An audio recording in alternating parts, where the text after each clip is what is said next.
Sounds good. Hi, Michael. Hi, nice to see you, Rebecca. Next. You too. Can't see you, but. I know, you can hear me. That's the important part. Yes, I can hear you. Okay, great. Thanks everybody for their patience while we work out the technical difficulties. All right, so thank you so much for allowing me to interview you guys. And really what I wanted to do is try to give an understanding to your audience why it's so important for you guys to partner with Pilots to Rescue. But before we do that, I wanted to get a little bit of background about your role and how long you've been with WCC. Sure. So for those of you who don't know, my name is Rebecca 𝙤𝙤𝙪𝙣, and I'm the curator here at the Wolf Conservation Center. We're located about an hour north of New York City.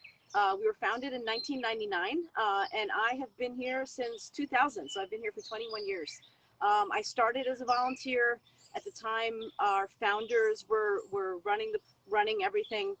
There was no staff, and we had 3 of our original ambassador wolves and very big dreams. So fast forward 21 years, I was one of the first people hired. Started out as a part-time position and then morphed into a full-time position. And now we have, I don't know, 11 or 12 full-time people. We have 36 wolves, and we're fulfilling all of those, what were dreams when I first started here. And as the curator of the center, I'm essentially in charge of our collection, just as a curator at a museum is in charge of, say, an art collection. I'm in charge of our living collection. And that entails a number of hats, from their veterinary care, enrichment, nutrition program, acquiring food. I am on I'm the IR, or institutional representative, for our involvement with the Mexican and red wolf species survival plan. I'm also on the management group for both of those programs. I have a wonderful set of volunteers that assist me with numerous duties that I need to do here for caring for the wolves, for watering and feeding. So yeah, so lots of hats, but all wonderful hats. So that's kind of in a nutshell what I do here. Okay, great. Thank you. And why is saving wolves so important, and how dire is the population? Yeah, so wolves, of course, as any plant, animal, or insect, everybody has their rightful place on this planet, of course. The wolf in particular, though, they are, as some of you may know, they are considered a keystone species or an umbrella species. So a wolf keeps an environment or an ecosystem in balance, or keeps it healthy. Yellowstone National Park is actually a great example that we use to illustrate what the wolf does once it's put back in an ecosystem where it once roamed and where it belongs. Yellowstone, for example, prior to the wolf's reintroduction in 1995, there were a lot of ungulates, which are hoofed animals, bison and elk, that would eat and eat until nothing remained, and then they would move on, and they wouldn't allow the plants and shrubs and trees to grow as they should. And once the wolf was reintroduced, everything sort of came back under that umbrella known as the wolf. So the beaver came back, the mouse, the hawks, the eagles, everything sort of fell into balance. So the wolf is extremely important in keeping ecosystems healthy. So that's why, as I said, all animals are equally as important, but the wolf represents quite a bit. And when you have a wolf in an ecosystem, everything else underneath him or her will live as they should. So wolves in particular, and I'm going to focus on the red wolf because that's who we've had the great privilege of working with you on. The red wolf currently is not in great shape. In the wild, there are about 18 known individuals. In between the wild and captivity, there are fewer than 400 on the planet. These wolves come from 14 founders, so the living population today comes from these animals. So they obviously need our help, and they need your help. Absolutely. I'm just curious, because most of the work that we do is rescuing dogs, of course. How are wolves and the domesticated dogs different? Yeah, that's a good question. So wolves and dogs, they say dogs are 98% wolf. You often wonder, though, how a Chihuahua or a pug comes from a wolf. But physiologically, dogs and wolves are almost identical. Our wolves here, whenever we have to do veterinary checks, the way we handle our wolves is the exact same way you would handle your dog when it comes to blood work, vaccines, etc. The big difference between wolves and dogs is behavior. We created the dog to want to serve us, to want to be our companions, to want to work for us. We have our police dogs, we have bomb sniffing dogs, dogs for seeing eye dogs. The wolf, on the other hand, they have no interest in serving us. They have no interest in doing what they're told. They will not sit under your table while you eat your dinner quietly. They're just not meant to do that. They're wild animals that have a job in the environment, and that's where they belong. So oftentimes people want to get wolves as pets or wolf dog crosses, but wolves, they belong in the environment, and they're very good at doing their job. So whenever we come across someone saying they want to get a wolf as a pet, we always say get a dog. Dogs are man's best friend, as we've created them to be, and wolves have their rightful place in the ecosystem. So to circle back, behavior, that's the biggest difference between wolves and dogs. Okay, great. Thanks for that. And I do want to thank all your viewers, and especially the ones that donated. It's much appreciated. As you know, flying is not inexpensive, and we survive solely on donations. So thank you to your followers and your audience for donating. One way that people can help Wolf Conservation Center and Pilots to Rescue is by sharing this live stream. So whoever is watching this, whether it be live or later, if you could share this to your page and your followers, then you can spread the message of the work that we do together to help save the endangered wolf population. So on that note, Rebecca, I wanted to spend a couple minutes talking about the actual rescue work that we did with you. To date, we've done 3 red wolf rescues. And I wanted to ask you, what is having access to this aviation resource? Why is it so invaluable to you? And why can't you just send a wolf on a cargo, like on Delta? I can't say enough about what you provide for us. I truly cannot say enough. These animals, each and every animal is so important to the population, to the species at large. And so how we treat individual animals is obviously extremely important for that individual and for the group as a whole. We work very hard here at the center to keep these wolves wild, so that should they get their chance to be released, they're prepared for that. We feed a whole carcass diet here. Most of our residents actually live off exhibit, and the only way for people to see them is through our webcams that you can access through our website or through platforms like Twitch. I barely see them, and I take care of them. But we know if a wolf gets chosen for release into the wild, they have the best chance of surviving. So every year wolves are traded among facilities like ours. We're part of the Species Survival Plan, or SSP, and that includes a lot of zoos and nature centers and wolf centers like ours. And so every year, often wolves have to be traded back and forth to fulfill breeding recommendations, to be traded for companionship, for release, a number of reasons. Oftentimes, they either need to be driven or flown. We can put and have, and it is a way that we do transport wolves, is putting them on commercial flights is not ideal. It's not our #1 option. Having pilots to the rescue available to us is a luxury, and it's what the wolves deserve. Flying commercially, you have to be there hours in advance. There's often a layover. Flights get canceled. There's a lot of elements that are out of your control. When I drive a wolf to the airport, to say Delta or any other commercial carrier, I have to let that wolf go into somebody's hands who is not necessarily trained to deal with the wild animals. Yeah, of course they're trained to deal with animals, but the animal's no longer in my care. So when we get to fly with Pilots to the Rescue, I get to accompany these wolves on these missions, and that is worth its weight in gold. We capture the wolf, which can be an ordeal. Minutes up to the flight, we get in the car, we go to the plane, we meet the plane, and we get on the plane. That doesn't happen with commercial flights. And the bonus is that I can fly with the wolf, so I can monitor the wolf during flight. God forbid there's an emergency or emergency landing, I can be there to deal with the situation. And once we get to our destination, I can be there to hand off the wolf to whoever we're meeting and know that that wolf has gotten there safely. And like I said, in the manner that they deserve. So working with you guys has been such a privilege and a pleasure. You're always so professional, especially through COVID. We've dealt with a lot of challenges and hoops to jump through, but you're always, Michael, because I've dealt with you specifically, you're always right there. You always email me back immediately, and that's huge. I cannot express enough how much you guys do for us, and we're thankful for it, and these wolves are thankful for it, because what you do, you're contributing to the larger cause.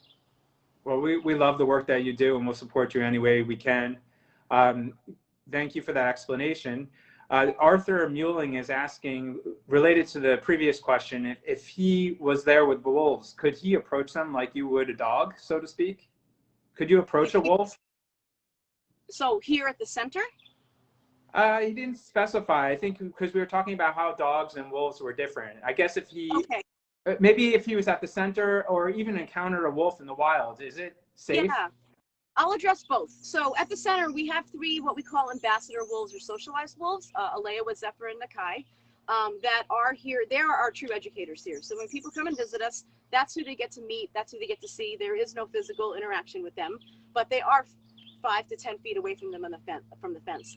These wolves will howl with you. You can look these wolves in the eye. These wolves are the ones that change minds. They're the ones that are forefront of our education team here. So if this question, whoever asked this question, if you were to come and visit us at the center, because they're socialized, we've raised them from their since they were pups. They're essentially imprinted on humans, but it only goes so far. They're still not in any way like dogs, and we of course never treat them like dogs. But they won't run away, because when they see people, for them, it's an exciting event. It's sort of a form of enrichment, actually. Our wild population here, so our red and Mexican wolves that belong to the SSP, or Species Survival Plan, they have a very different method of husbandry. It's a completely hands-off way of dealing with them. We do not raise them when they're pups. The parents do all their hand rearing. And like I said, most of these wolves actually reside off exhibit. We have spacious 1-acre enclosures here that are naturally wooded, and all they want to do is get away from us. So if you were to come and visit us here, we do have a pair of Mexican wolves and red wolves on exhibit, but whether they choose to be seen or not can be hit or miss. Sometimes you can get a lucky glimpse of them, but they by no means will come trotting up to the fence looking for your attention. In the wild, consider yourself lucky to see a wolf. I love to travel. I love wildlife travel. I love photography. And Yellowstone National Park is actually if you want to see a wolf, that's the place to go. And if you're lucky, you'll see one through a scope from a very, very far distance. Healthy wild wolves want nothing to do with people. Even the wolves here that were raised in captivity, I'm talking about our Mexican and red wolves, they still have an innate fear of people, as they should, because that's what will keep them safe in the wild.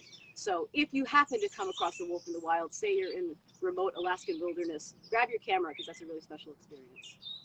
Awesome. And I do want to remind the people watching that this is a Q&A. So if you have a question, just put it in the comments section. It took me a while to get that screen up, but I can see your questions, so please ask away. Brian Lalka is asking if we have any plans to fly in an Arctic wolf. He misses 𝙁𝙁. Oh, 𝙁𝙁. That was one exceptional wolf. For those who don't know, 𝙁𝙁 was an Arctic wolf. He was a socialized wolf that we had here that was a traveling wolf. 𝙁𝙁 was very unusual. 𝙁𝙁 is like lightning striking twice in the same spot. We do get ambassador wolves from time to time to keep our education path going. We have no plans right now to get any ambassador wolves because our pack, given the age, the dynamics, everything's quite stable right now. We will perhaps in the future get an Arctic wolf. Can't guarantee though it'll be like 𝙁𝙁. Like I said, 𝙁𝙁 was 1 in a million. It's nice to talk about him though. Got it. Eva and Connie, thank you for your donations. Guys, these life-saving flights are very expensive, so appreciate any donation that you can make. I also want to remind you to share this live stream because it's a great way to get the message out about the work that we do. And going back, Rebecca, briefly, I wanted to touch upon the 3 wolves that we rescued with you. The first one, could you tell us about Jack, the first rescue we did from North Carolina, and what did it mean that Jack had 4 pups? So Jack is also known as M1606. They get names here at the center they're usually named by our supporters or our donors or by our staff. But they also have an alphanumeric name. So just so everybody understands, Jack is also M1606. He was the 1,606th wolf to be born into the program. So Jack, at the time, which I believe was 2017, got a breeding recommendation to be paired with one of our females here. Her name is Charlotte, F2121. And he, at the time, was living in Manteo, North Carolina. He was with the U.S. Fish and Wildlife Service. And based on his genetics and the genetics of our female, it was recommended that he come here to breed with her. And that's when I found Pilots to the Rescue. And that's where our relationship began. And so we flew down. It was with Patrick, the pilot. It was a really fun trip. We flew down, picked up Jack, and brought him here. And Jack met his new lady. And then shortly after, they had a litter of 4 puppies. And we should actually call this pack the Pilots to the Rescue pack, because ironically, all the wolves you've worked with are Jack's offspring. So it's kind of funny. So Jack still lives here. He still lives with the female, Charlotte. Jack is now 14 years old. He's one of our oldest residents here, but he's in great shape. He's still in charge of his kids, though the pack has shrunken because we've moved some others to other facilities and to the wild. But he's here, and again, thanks to Pilots to the Rescue, he traveled here in style. That's great. Thank you. We were happy to do it. Hank Wood is asking, what are your long-term plans to repopulate wolves in the U.S.? The Wolf Center's long-term plans? Well, as a facility that houses and breeds and holds Mexican and red wolves, we as a facility don't determine when wolves are released, how many are released. That we do work with the U.S. Fish and Wildlife Service. That is how those decisions are made. Because our wolves reside off exhibit and live a very wild existence, eating natural prey, we are a key facility to choose wolves to be released into the wild from. So we have a great relationship with the U.S. Fish and Wildlife Service. The wolves here, like I said, we have currently 36 wolves on this property. We only own 3 of them. The rest of the population do belong to the U.S. Fish and Wildlife Service. So we do have to follow strict protocols with them.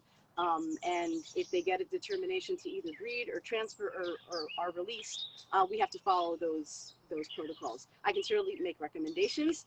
And when it comes to choosing a wolf for release, as we will get to, I look at their behavior, and I can choose which animal I think will be best fit for the wild based on their behavior.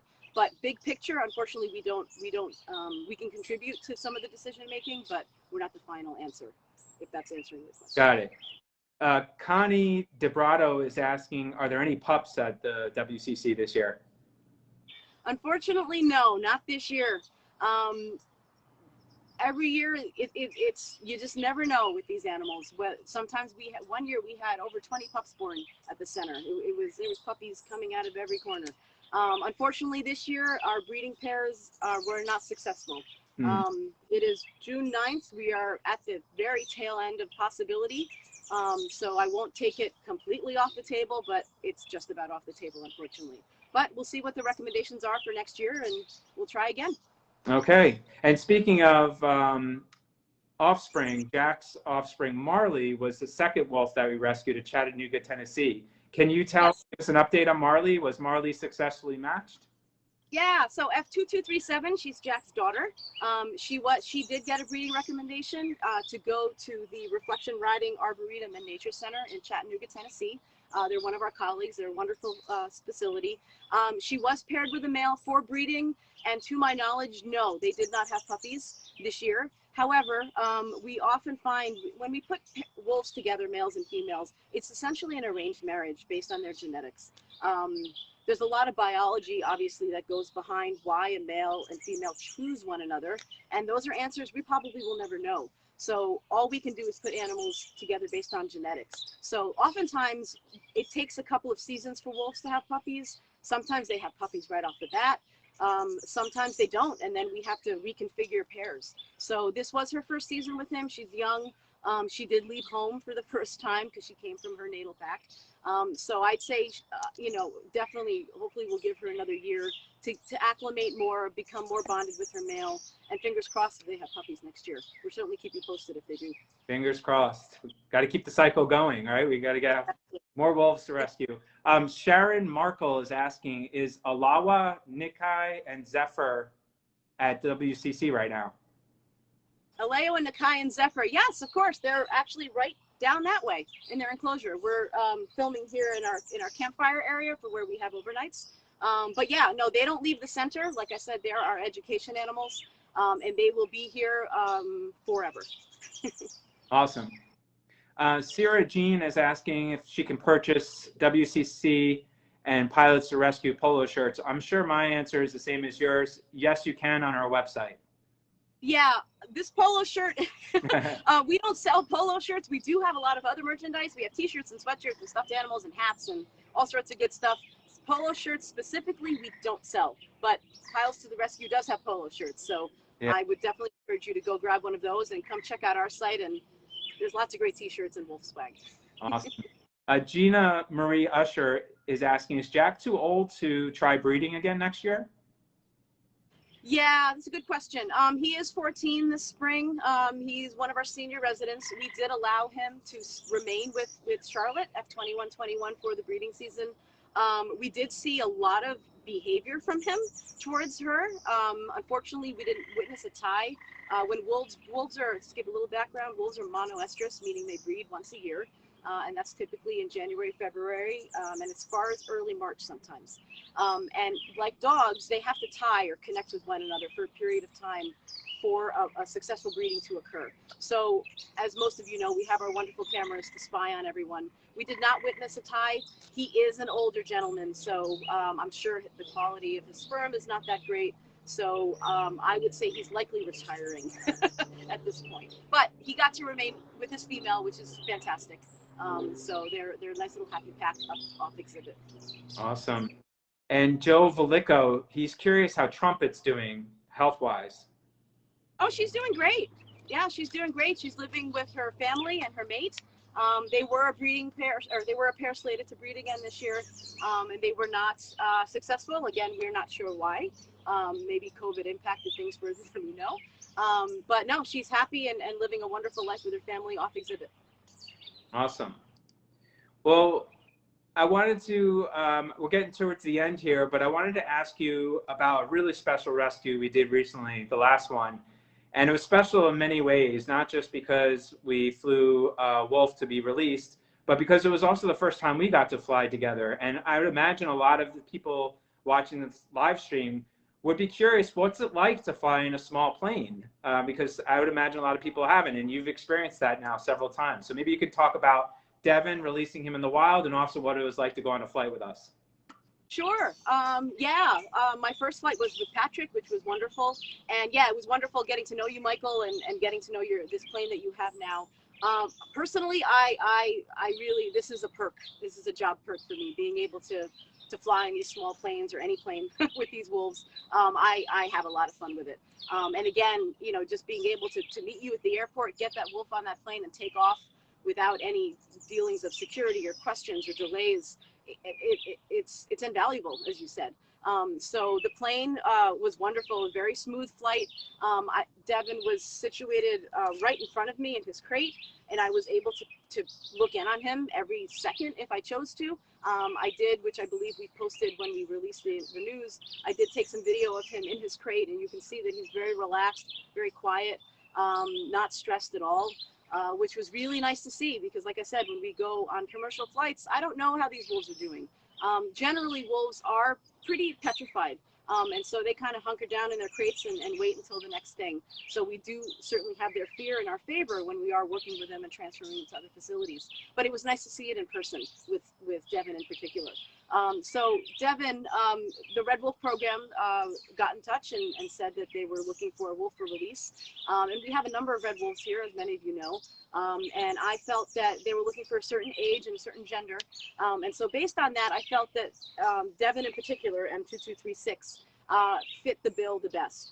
He was born here at the Wolf Conservation Center. He's been eating nothing but whole carcass roadkill deer. He was raised by his parents, and he had siblings. Wolves that get to grow up with siblings and in multi-generational packs, it's the natural way for a wolf to grow up. So it gives them the best chance going forward. So it was really easy to choose which wolf would have had this great opportunity. So we determined the date.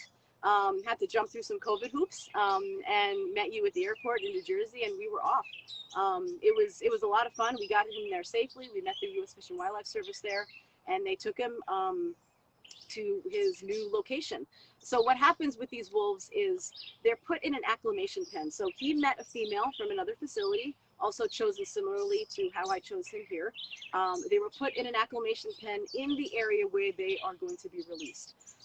It's a temporary pen, but ideally we want these wolves to bond with one another first. And then after a couple of months, when the U.S. Fish and Wildlife Service deem it the right time, they will open the gates and allow them to release themselves. So currently, I did get an email from my biologist contact down there. He's in the enclosure with his female. They're doing very well. They definitely appear to be bonding. And I'm sure we'll hear when they're actually released. But it's a big deal. Putting a wolf, this is why we're here. This is why we work so hard. This is why we do what we do. Being able to send him down there and accompany him down there, you know, the best way he could get down there, I can't say enough about it. Awesome. Well, it was really a great flight. I guess someone's moderating your feed, and they said we give wolves wings. So I like that. If we do more wolf flights with you, we might have to steal that saying. Exactly. Well, I don't want to keep you too much longer. Is there anything else that you want to talk about to your audience? How can people help Wolf Conservation Center? Obviously, they can donate. They can share this feed. Is there anything else that your fans can do to help you? Yeah. Obviously, you know, we love to be able to support our partners, which like Pilot to the Rescue. So, you know, we're all on the same team here. We're all fighting the good fight. The best thing everyone can do, and I know sometimes you can feel helpless. You can feel like there's nothing you can do. Here we are, an hour north of New York City. How can we help wolves? But there's so many things you can do. Obviously, follow us in whatever way you can, whether it's joining our mailing list through our website, follow us on any one of our many social media platforms, share our information, talk about wolves.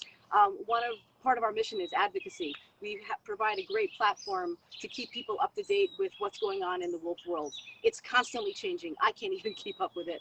But we have great staff here that are always keeping everyone current with up-to-date information and providing ways for people to sign letters, sign petitions, and share information.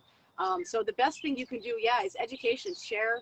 If you're able to come and visit us, obviously now that we're finally starting to open, come join one of our programs. We do, thanks to COVID, we have wonderful virtual programs, so it's not limited to coming here on site. You can schedule a virtual program with our ambassador wolves anywhere in the world. So those are the things you can do. Support us, whether it's financially or just by spreading the word. Don't feel helpless, because there is a lot of things. Everyone can make a difference if everybody does a little something. Great.